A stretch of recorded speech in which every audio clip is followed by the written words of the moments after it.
welcome to the show. My guest today is Anna Roy, Director Global SSO Chief of Staff at PwC. Hi Anna, welcome to the show and great to have you as my guest today. How are you? Hi, Cal, how are you? Thank you. Thank you for inviting me. You're welcome. I'll give you a quick introduction. Anna grew up in Poland, where she got her PhD in political science and started her career at PwC before she moved to Australia 6 years ago. And I built extensive experience in management and finance consulting, in which she led business transformation to success through building and managing teams physically and virtually around the world. Now more than ever, virtually, of course, which is always more challenging, wouldn't you say? Oh, definitely, I can tell you that. Yeah. Anna speaks 3 languages, English, Polish, and Spanish, and is also certified as an Ashtanga Vinyasa yoga teacher. I hope I said it correctly. As a fellow early riser, and I also love sunrise beach walks, just like myself, to set herself up for the day.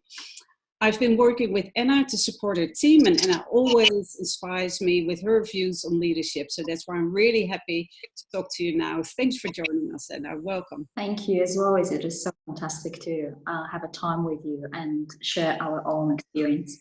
Yeah, absolutely. So I'll start with my first question to you. What do you see as most challenging in working globally with mostly virtual teams, and what are the opportunities you see?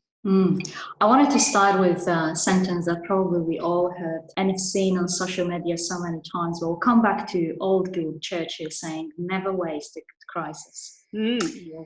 I think we all will remember 2020 as a year that fundamentally impacted us, our lives and our families. We started with tremendous bushfires, floods, and now deadly virus. That obviously has an impact on each of us. But I think the biggest challenge that we have is uncertainty. Yeah. And with that uncertainty, it comes a lot of anxiety. So with those times when we are unclear about our future, I always come back to the basics. And for me, there are 3 big basics. One is our home, appreciation of small things, the environment around us, the coffee place that we go to grab a coffee, and the friends and family that are around. The second is a time. Yeah. For someone like me who spent most of their life travel around the world, having a time to reflect, to stop, to reconsider is absolutely valuable and one of the greatest opportunities that I have. Yeah. And the third thing is learning, an opportunity to upskill.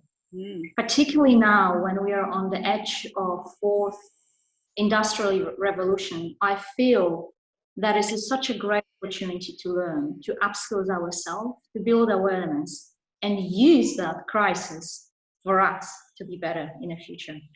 Yeah, absolutely. Yeah, great summary. Thanks, Anna.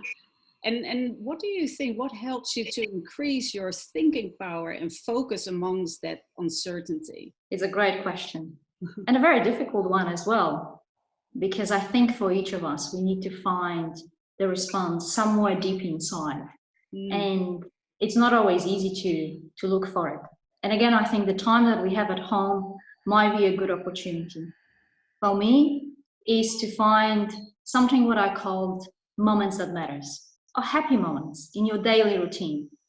I've got 2 things that I love to do, and it always gives me that space to think, space to be focused. The first one, as you mentioned, as you know very well, I absolutely adore my morning time. Yeah. The time on the beach, the time when I can appreciate the beauty of the nature, but also it's my time for yoga. As Ashtanga practitioner, we practice early morning, we practice daily, and even though that sometimes it's really, really hard, I found that through those routines every day, it helps me to expand, it helps me to find space, and it helps me to think differently and reinvent myself because I have time to focus. Yeah. So that's, again, it's a great segue to my next question. How do you reinvent yourself? Because that is the basis of everything, right? To ground yourself and have that thinking power and clarity of mind. But then to adapt in these times and reinvent ourselves. What are the things that you've been looking at? Oh, wow. Yes. I think I truly believe that we reinvent ourselves every day. I feel that we have those opportunities, and it comes to our choice, which of them we're going to pick and help us to grow, develop, or change, or those ones that we might not perceive. For me personally, it is a great opportunity to think about myself, my team, my work, and also my clients in a very different way. Regardless of COVID-19 and our great experiment of working digitally, the digital world is coming and it is around us. So for me, one of the biggest invention and the challenge in the same time is to look how can we improve the way we work, and how can we use better the tools and technology that we have around us to stay more connected, better connected, and find a way to still be close together. Yeah, no, that's great insights. And I would say with those tools and technologies, or maybe in a different field, what are the risks that you're willing to take? Risks. Oh yeah, I mean, you're absolutely right that with the invention and reinventing ourselves, that always comes to risk.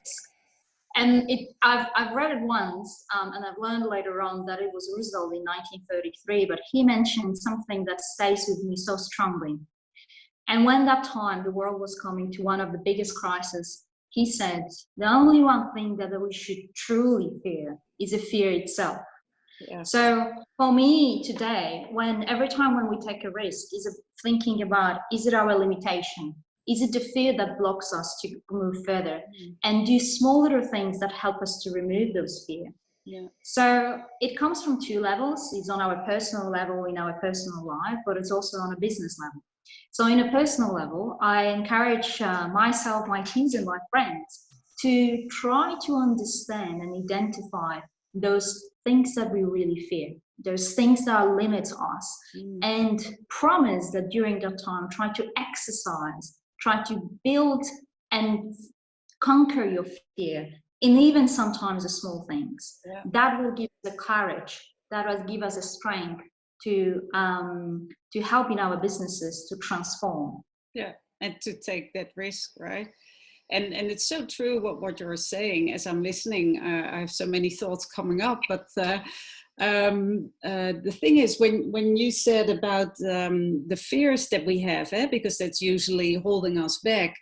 What will be the fears that you have conquered going differently, that you're going to do differently going forward? Are there fears that you have faced, or that going forward you will do things differently? I think I'll come back to those three things at the beginning of our conversation. One will be around home. I think what I really wanted to take as a lessons from our experience with coronavirus, it would be more time and more appreciation to smaller things that we have around us. Yeah. And that goes to appreciate the team, the people around us, the person who's making a coffee for you. But it also goes back to appreciate time itself, and where and how we dedicate that time, what we do, what we wanted to change, and also how we use the time on a daily basis. And the last thing, I really hope that this is a great opportunity for me personally to learn, to experience, to upskills, but it's also a great opportunity for me and for my team to share our knowledge and experience with our clients and colleagues, and do as much as we can to really help to drive digital transformation. Yes, again, wise words, and thanks so much for sharing. I think there's a lot of food for thought for everyone who's looking at shifting their leadership. And thanks, Anna, so much for being a guest on my show. It was great to catch up, and I'm sure you've inspired again a lot of other people. So thanks for being on the show. Thanks a lot, and thanks for having me. Yeah, and everyone, see you next time on the show, and see you then. Bye.